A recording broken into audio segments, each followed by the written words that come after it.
Kita bahas penangguhan penahanan tersangka kasus pagar laut di Kabupaten Tangerang, Banten bersama Komisioner Kompolnas Muhammad Khoirul Anam dan mantan Kabariskim Polri, Pak Susno Duaji. Selamat petang Pak Anam, Pak Susno. Selamat petang semuanya. Mbak Cindy. Pak Susno, kalau habisnya masa tahanan yang berujung pada penangguhan itu adalah hal yang memang sudah diatur. Tapi kalau penangguhan, karena masih ada perbedaan pemahaman antara jaksa dan juga dengan polisi sampai masa tahanan habis, itu adalah sesuatu yang bisa diterima? Ini yang agak aneh ya, yang menimbulkan pertanyaan, yang menimbulkan kekecewaan ya. Mengapa penahanan habis? Karena sudah 2 kali berkas perkara dikirim, ditolak dengan petunjuk agar kasus ini ditarik ke ranah tindak pidana korupsi. Nah, sedangkan Polri mengajukan pasal ini adalah tindak pidana pemalsuan 263. Sebenarnya ya, dari kacamata awam, tanpa melihat, tanpa membaca berkas, tapi dengan mengamati apa yang tertayang di media, bahwa jelas kasus ini tindak pidana korupsi. Mengapa demikian? Tidak mungkin seorang kepala desa menerbitkan berbagai surat palsu agar laut bisa disertifikatkan kalau tidak ada sesuatu yang didapat atau sesuatu yang dijanjikan. Dia adalah aparat melakukan tindak pidana, kemudian mendapatkan imbalan, itu diduga keras ada imbalan. Kalau tidak ada imbalan, ngapain magarin laut? Nah, itu sudah menjadi tindak pidana korupsi. Gampang sekali pembuktiannya. Dari awal saya katakan bahwa tindak pidana ini tidak perlu disidik oleh markas besar. Level Polres saja bisa gitu. Nah, apalagi awalnya jaksa sudah menyidik akan mengarahkan ke tindak pidana korupsi, tapi Polri masuk juga, tapi masuknya dengan tindak pidana pemalsuan yang tentu nantinya mengarah kepada tindak pidana korupsi. Nah, itulah karena terjadi silang pendapat, terjadi bolak-balik berkas, maka habislah masa penahanan. Timbul praduga dari publik, apakah habisnya masa penahanan ini disengaja supaya enak membebaskan daripada tersangka. Tetapi dugaan-dugaan itu ditepis bahwa pembebasan tahanan karena masa penahanan telah habis, sehingga secara hukum itu benar. Tetapi secara keadilan dan secara keadilan publik itu tidak benar. Karena apa? Kok 263 sampai selama ini gitu. Kok sudah diarahkan jelas korupsi, kok tidak dituruti? Padahal yang memberi petunjuk kan penuntut umum kan. Oke, kita tanya dulu ke Pak Anam, Pak Susno. Nah, ini Pak Anam sudah 2 kali bolak-balik berkasnya ini antara Kejagung juga dengan ke polisi. Kenapa? Memang karena ada perbedaan arti soal kerugian negara itukah yang membuat polisi tidak menggunakan pasal korupsi? Iya, kalau kita membaca agak detail ya, berita-berita yang ada itu kan memang saling beda persepsi ya. Yang satunya mengarahkan ke korupsi, yang satunya pemalsuan, dan polisi juga lagi berproses soal korupsinya, terutama gratifikasi di Kortas Tipikor. Nah, apapun itu sebenarnya menurut saya sih sudahlah. Ini kan kasus publik gitu ya. Semua orang secara kasat mata juga bisa merasakan denyut keadilannya. Oleh karenanya ya sudahin ini dengan cara ya duduk bersama aja. Duduk bersama antara kepolisian dan kejaksaan. Plus kalau perlu ya asistensi sama KPK misalnya. Ya karena memang pemalsuan kayak begini ini ya dekat dengan isu minimal dekat dengan isu gratifikasi yang itu di bawah ranah korupsi gitu. Karena ini kan, tapi kalau versi dari polisi ya ini sampai dilakukan penangguhan penahanan. Alasannya juga karena apa sih? Ya karena masa tahanannya memang habis. Kalau tetap ditahan memang persoalan. Ya, tapi status tersangkanya kan masih tetap jalan. Status penyidikannya tetap jalan. Nah, oleh karenanya penting bagi kepolisian dan kejaksaan untuk duduk bersama. Kalau perlu misalnya gelar perkara khusus misalnya begitu ya, libatin Kompolnas, libatin Komjak, misalnya begitu, untuk melihat sebenarnya ini apa sih ini persoalan utamanya, jangan sampai misalnya kesannya itu ya kuat-kuatan institusi, dan itu kan nggak baik bagi penegakan hukum kita.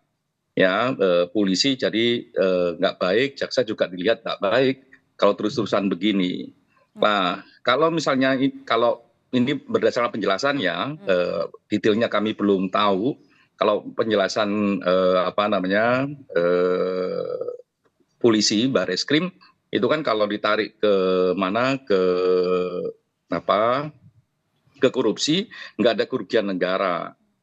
Iya, korupsi kan tidak hanya soal kerugian negara, gratifikasi juga iya, gratifikasi kan tanpa kerugian negara juga iya, memungkinkan itu. Tapi apapun itu, kalau menurut saya memang dua institusi ini harus duduk. Kalau perlu memang asistensi sama KPK, agar apa kasus ini bisa dibuka seterang-terangnya dan tidak hanya berhenti di level kelurahan, kecamatan, petugas lapangan di apa urusan ATR BPN, kan sementara tersangkanya itu aja.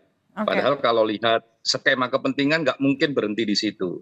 Oke, Pak Susno, tapi dengan dilakukannya penangguhan penahanan, apakah ini akan memperlambat atau menghambat penyidikan kasusnya? Atau sebenarnya bisa saja sih baik itu soal dokumen palsu maupun juga soal tipikor ini juga bisa dilakukan secara bersamaan? Akan menghambatkah tadi dengan penangguhan penahanan? Saya sangat sependapat dengan Pak Hairul Anam. Itulah Kompolnas yang bagus, yang reformis ya. Jadi ini jelas sekali ya. Polisi selaku penyidik, dia akan menyerahkan berkas itu ke kejaksaan selaku penuntut.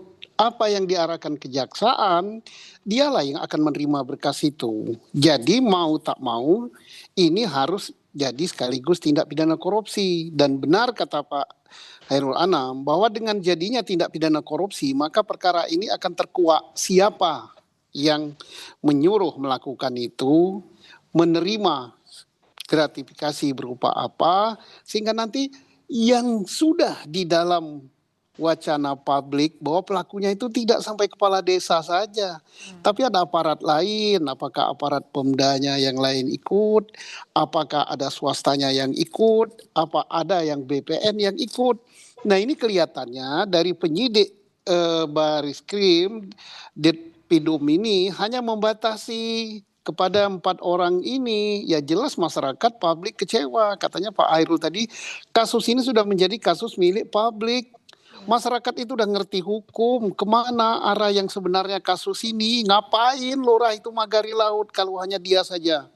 Jadi di sini masyarakat sangat kecewa sama penyidikan yang dilakukan ini, sangat kecewa juga dengan Kementerian Kelautan yang tidak terbuka, yang katanya pelakunya hanya kepala desa dan sanggup membayar denda 38 miliar atau berapa. Ini nggak beres semua ini.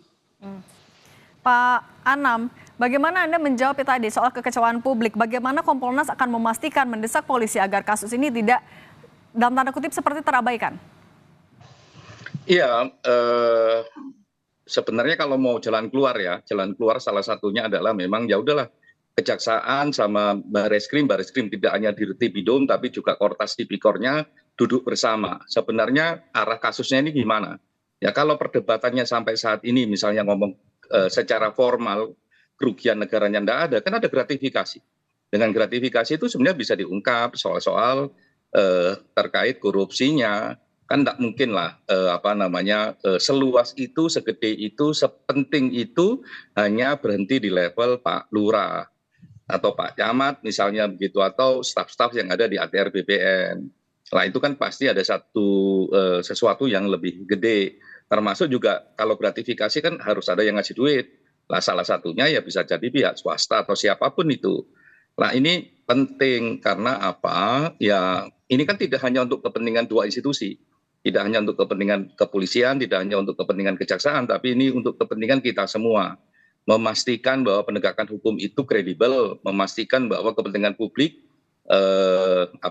terlindungi dan proses-prosesnya akuntabel. Lah kalau enggak ya susah. Lah kalau Kompolnas akan mendorong ya ini bisa gelar perkara khusus yang bisa melibatkan kami, termasuk juga kalau mau, karena ini butuhnya juga cepat ya, karena akuntabilitas proses itu salah satunya juga efektivitas kerja, ya kecepatan proses, ya bisa juga sama-sama juga melibatkan Komjak.